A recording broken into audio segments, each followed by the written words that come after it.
Bai, ez etorri dira, ikasle bat ematen etorri da, bai, galdetzen, kezkatuta bulinari buruz, eta horren aurrean, zer egin dugun edo jakin beharko. Bai, eta oze prozesu. Bai. Bueno, lako zer badago, behaketa bat egin behar da. Irekitzen da hori bat, protokolo bat, eta orduan behaketa bat egin, minimoari izango ditzak. Eta behaketan ondoren ikusten bada zerbait dagoela, orduan beste neurriren bat hartu, bestela... Generalea zer motatako pertsonak izaten dira bulina jasaten dutenek?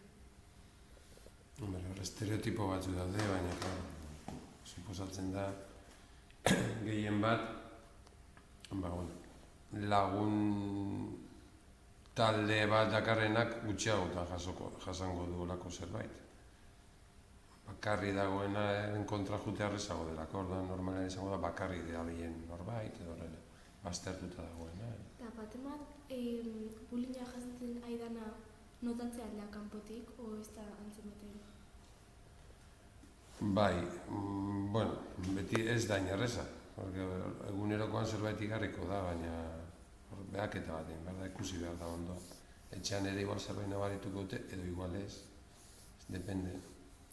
Eta noraino heldu daiteke bulina egitea? Ze afekto horreike? Depende, estremoak ikusi beharko litzake.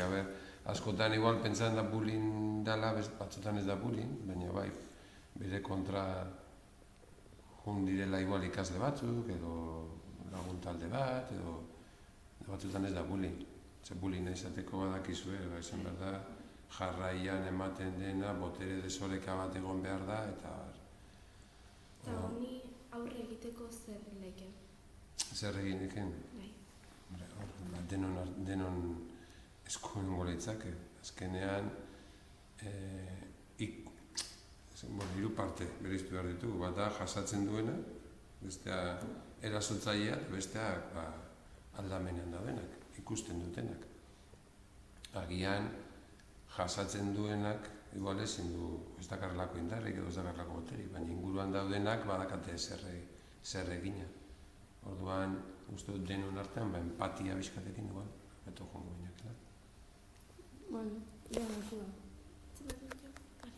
eskerrik asko. Eskerrik asko. Korde?